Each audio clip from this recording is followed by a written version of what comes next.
రహస్య సాధన యూట్యూబ్ ఛానల్లో ఈరోజు ఒక అద్భుతమైన మంత్ర విద్య గురించి మాట్లాడుకోబోతున్నాము. ఆ విద్య కాళీ రక్షా విద్య. ఈ కాళీమాత అమ్మవారి రక్షా విద్య అనేది భిన్నమైన సందర్భాలలో సాధకుడికి ఉపయోగపడుతుంది. ఈ యొక్క ఉగ్ర విద్య అనేది సిద్ధి చేసుకోవడం కూడా అంత సాధారణమైన విషయం కాదు, అంత సరళమైన విషయం కాదు. గురువు లేకుండా, గురుబలం లేకుండా ఈ మంత్రాన్ని సిద్ధి చేసుకోవడం అంటే అసంభవం అనే చెప్పుకోవచ్చు. ఈ మంత్రం జపం చేసేటప్పుడు సాధకుడికి భిన్నమైన అనుభవాలు జరుగుతాయి. కేవలం అనుభవాలు జరిగితే సాధన సిద్ధించినట్టు కాదు. గురుబలం అనేది ఉండాలి, గురు కృప అనేది ఉండాలి, గురు ఆశీర్వాదం అనేది ఉండాలి. గురుముఖం ద్వారా నీకు సిద్ధి కలిగింది అనే విషయాన్ని సాధకుడు వినగలగాలి. అలాంటి సందర్భంలోనే సాధకుడు మంత్రసిద్ధి పొందగలుగుతాడు. ఆ మంత్రాన్ని కూడా ప్రయోగాత్మకంగా వినియోగించగలుగుతాడు. కాళీమాత సిద్ధి అనేది అంత సరళంగా సిద్ధించే విద్య కాదు. చాలా సాధకులకు, చాలా వ్యక్తులకు కాళీమాత అంటే ఇష్టదైవంగా ఉంటుంది. చాలా మంది అమ్మవారిని కలియుగ దైవంగా భావించి, కలియుగ దేవి స్వరూపంగా భావించి అమ్మవారి మంత్రాలను జపించడం జరుగుతుంది. కానీ విధి విధానాలు లేకుండా జపిస్తే అనుభవాలు జరుగుతాయి, కానీ సిద్ధి అనేది కలగదు. సిద్ధి చేసుకోవాలి అంటే విధి విధానాలు తెలియాలి. గురుముఖం ద్వారా మంత్రాన్ని స్వీకరించాలి, గురుబలం అనేది పొందాలి. ఇవన్నీ ఉంటేనే మంత్రసిద్ధి అనేది కలుగుతుంది. కాళీమాత సిద్ధి ద్వారా, రక్షా విద్య ద్వారా మీకు ఉదాహరణ పూర్వకంగా చెప్తాను ఎలాంటి ఉపయోగం ఉంటుంది అనేది. ఒక వ్యక్తి 10 మంది ముందు మాట్లాడడానికి భయపడే వ్యక్తి అయితే, సిగ్గుపడే వ్యక్తి అయితే, అలాంటి వ్యక్తి ఈ రక్షా విద్యను సిద్ధి చేసుకుంటే అతను 10 మంది ముందు మాట్లాడగలుగుతాడు, ధైర్యంగా మాట్లాడగలుగుతాడు. 100 మంది ముందైనా అతను ఏదైనా చెప్పాలనుకున్నా చెప్పగలుగుతాడు. అంతటి ఊర్జా శక్తి అనేది అతని శరీరంలో సిద్ధి రూపంలో సంచరిస్తూ ఉంటుంది. ఆ శక్తి, ఆ సిద్ధి అనేది ఆ యొక్క సాధకుడి తత్వాన్నే మార్చేస్తుంది. భయపడి, సిగ్గుపడి 10 మంది ముందు మాట్లాడడానికి ఆలోచించే వ్యక్తి 100 మంది ముందు, 1000 మంది ముందైనా మాట్లాడగలుగుతాడు. అలాంటి గొప్ప ఊర్జా శక్తి అనేది సాధకుడికి లభిస్తుంది. ఈ మంత్రసిద్ధి ద్వారా సాధకుడికి వాక్సిద్ధి అనేది కూడా లభిస్తుంది. వాక్సిద్ధి అంటే సాధకుడు ఏం చెప్పినా కూడా ఇతరులపైన అతను చెప్పే మాటలు ప్రభావితంగా కనిపిస్తుంటాయి. మనం చూస్తూ ఉంటాం, ఫలానా వ్యక్తి ఏదైనా చెప్పినట్లయితే అది ఖచ్చితంగా జరిగే తీరుతుంది. ఫలానా వ్యక్తి శపించాడు, శపించినందుకు ఎదుటి వ్యక్తికి ఎవరైతే శపించబడ్డాడో అతనికి అలాంటి స్థితి, అలాంటి గతి పట్టింది అని. దీనినే వాక్సిద్ధి అంటారు. క్రోధంలో, కోపంలో ఏదైనా చెడు చెప్తే చెడు జరుగుతుంది. ఆశీర్వాద రూపంలో ఏదైనా సంతోషపరమైన మాటలు చెప్తే మంచి జరుగుతుంది. ఈ ప్రకారంగా వాక్సిద్ధి అనేది సాధకుడికి జరుగుతుంది. వాక్సిద్ధి ద్వారా సాధకుడు తాను భావోద్వేగాలకు గురై కొన్ని సందర్భాలలో శపించడం కూడా జరుగుతుంది. శపించకూడదు. ఏ సాధకుడు కూడా ఎలాంటి సందర్భంలోనైనా సాధారణమైన వ్యక్తులపైన శాపనార్థాలు పెట్టకూడదు. ఎందుకంటే సాధకుడికి వాక్సిద్ధి ఉంటుంది. సాధకుడి శరీరంలో మంత్రసిద్ధి ద్వారా జాగృతంగా ఉన్న కాస్త ఊర్జా శక్తి ఉంటుంది. ఆ ఊర్జా శక్తిని తొందరపాటులో తాను వినియోగించినట్లయితే ఎదుటి వారికి మంచి జరగవచ్చు, చెడు జరగవచ్చు. అందుకనే సిద్ధిని ఎప్పుడైనా కూడా మనం నియంత్రణలో పెట్టుకోవాలి. అలాగే రక్షా విద్య ఎలా ఉపయోగపడుతుందంటే, కాళికాదేవి అమ్మవారి రక్షా విద్య 2 రకాలుగా ఈ శక్తి ఉంటుంది, సాత్వికము మరియు తామసికము. కనుక ఎలాంటి సందర్భంలో అయినా కూడా సాధకుడు తన దేహ రక్ష చేసుకోగలుగుతాడు. తన కుటుంబం పైన కూడా ఎలాంటి చెడు ప్రయోగాలు ఎవ్వరూ చేయలేరు. శత్రువుల పన్నాగాలు కూడా విఫలమైపోతాయి. ఎంతటి దుష్టశక్తి కూడా సాధకుడి ఇంటి ప్రాంగణంలో ప్రవేశించలేదు. ఎంత పెద్ద తాంత్రికుడైనా, మాంత్రికుడైనా, ఎన్ని విద్యలు నేర్చుకున్న వ్యక్తి అయినా కూడా ఒకసారి ఇంటికి కట్టు వేసుకుంటే ఆ మంత్రం ద్వారా శత్రు విద్యలు పనిచేయవు. దాంతోపాటుగా సాధకుడికి ఏదైనా వృత్తిపరంగా, వ్యాపారపరంగా ఏమైనా ఉంటే అక్కడ కూడా సాధకుడు కట్లు వేసుకున్నట్లయితే వ్యాపారానికి నరదిష్టి అనేది తగలదు. కొన్ని 100 రకాలుగా ఈ విద్య ద్వారా రక్షణ అనేది ఉంటుంది సాధకుడికి. అకాల మృత్యువు జరగదు, వాహన ప్రమాదాలు జరగవు. అలాగే ఈ యొక్క కలియుగంలో ప్రతి ఒక్కరికి భిన్నమైన వ్యాధులు రావడం జరుగుతుంది. వ్యాధిగ్రస్తుడు కూడా కాడు సాధకుడు. సాధకుడి శరీరం అనేది దృఢంగా ఉంటుంది. అమ్మవారి మంత్రశక్తి ద్వారా అత్యంత శక్తిగల ఊర్జా శక్తితో శరీరం అనేది ఉండడం జరుగుతుంది. ఈ యొక్క రక్షా విద్య అనేది సిద్ధి చేసుకునేందుకు అమావాస్య రోజున మంత్రానుష్ఠానం ప్రారంభించాలి. మీరు ఆదివారం రోజున, శనివారం రోజున ఇలాంటి రోజుల్లో మీరు ఈ మంత్ర అనుష్ఠానాన్ని ప్రారంభించవచ్చు. అమ్మవారి సాక్షాత్తు దర్శనం కావాలి అనుకుంటే ఖచ్చితంగా మీరు అమావాస్య రోజున సాధన ప్రారంభించి మరలా వచ్చే అమావాస్య వరకు దాదాపు 1 నెల వరకు ఈ అనుష్ఠానం చెయ్యాలి. ఓపిక లేని వారు దూరంగా ఉండండి. ఇలాంటి వీడియోలకు, ఇలాంటి సాధనలకు సంబంధించిన విషయాలకు దూరంగా ఉండండి. దైవ ఆశీర్వాదం కావాలి, దైవ దర్శనాలు కావాలనే ఆసక్తి, అత్యాశ అనేది ఉంటుంది, ఆశ ఉంటుంది. కానీ సాధన చేసేందుకు దానికి సమయాన్ని కేటాయించాలి, ఎక్కువగా కేటాయించాలి అంటే అది మా వల్ల కాదు. మాకు ఏదైనా ప్రత్యేక ఘడియలలో మంత్ర సాధనలు ఇవ్వండి, మంత్ర అనుష్ఠానాలు మేము చేస్తాము, కేవలం 11 రోజుల్లో, కేవలం వారం రోజుల్లో సిద్ధి కలిగేంత ఏదైనా మంత్రం ఉంటే అలాంటి మంత్రాన్ని అందించండి అంటూ ఉంటారు. ఏదైనా కూడా మనకు దర్శన భాగ్యం అనేది కాస్త తీవ్ర స్థాయిలో కలగాలి, సాక్షాత్తు అమ్మవారి దర్శనం కూడా మనకు కలగాలి అనుకుంటే మనం కాస్త సమయాన్ని పొడిగించుకోవాలి. ఎందుకంటే మన శరీరంలో మెల్లిమెల్లిగా ఊర్జా శక్తిని పెంచుకుంటూ ఉండాలి, తీవ్ర స్థాయిలో పెంచుకుంటూ ఉండాలి.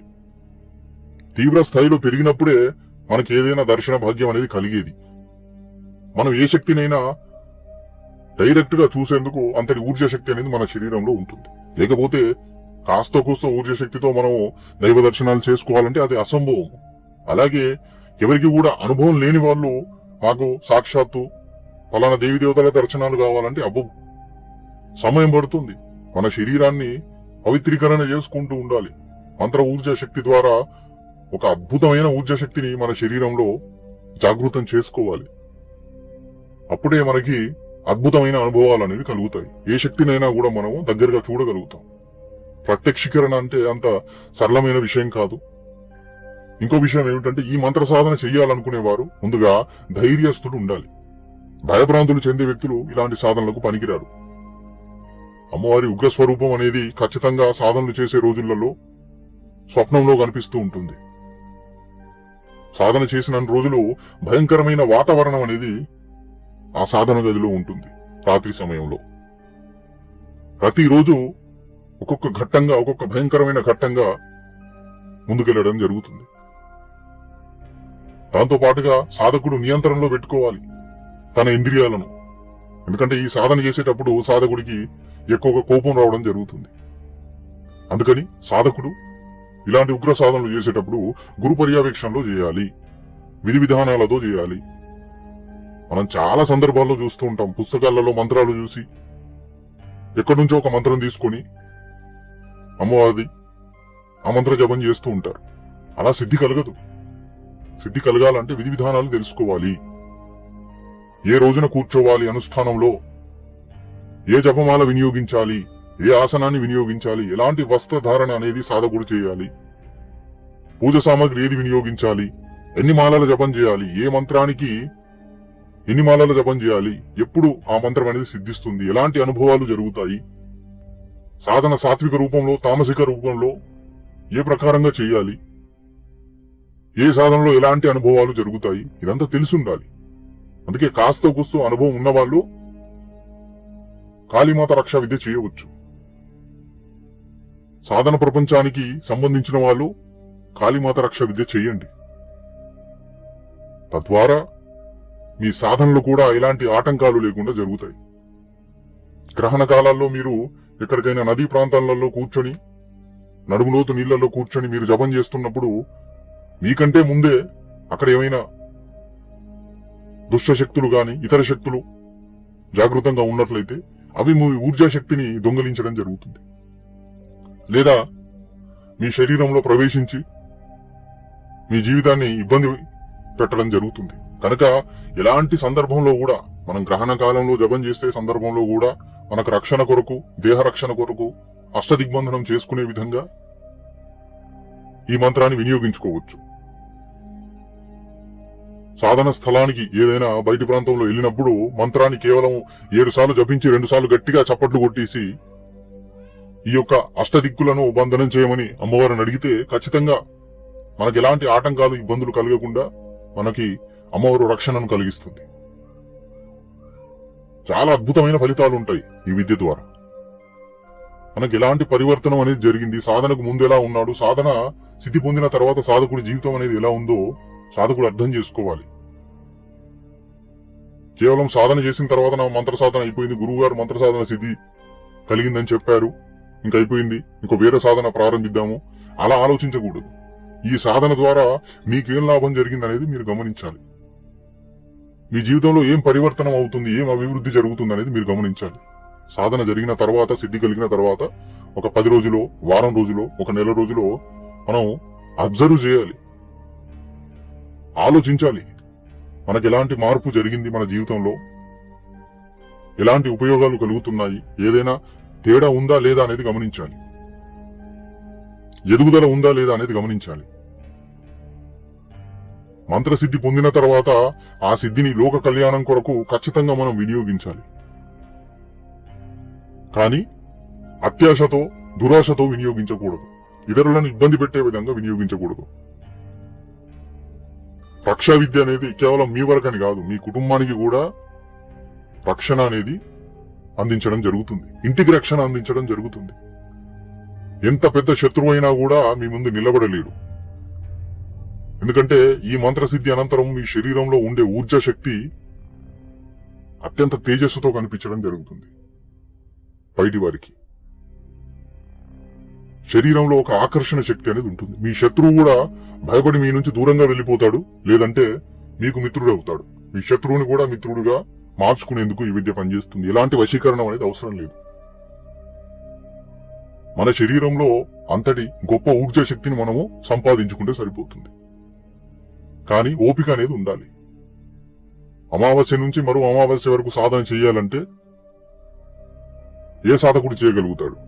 ఈ రోజుల్లో ప్రతి సాధకుడికి ప్రత్యేకమైన రోజుల్లో, అమావాస్యకి, పౌర్ణమికి, నవరాత్రుల్లో, ఏదైనా మంచి ఘడియళ్లలో ఒకరోజు, వారం రోజుల సాధన, 9 రోజుల సాధన చెయ్యాలి అనే ఆలోచన ఇలాంటివే ఉంటాయి తప్ప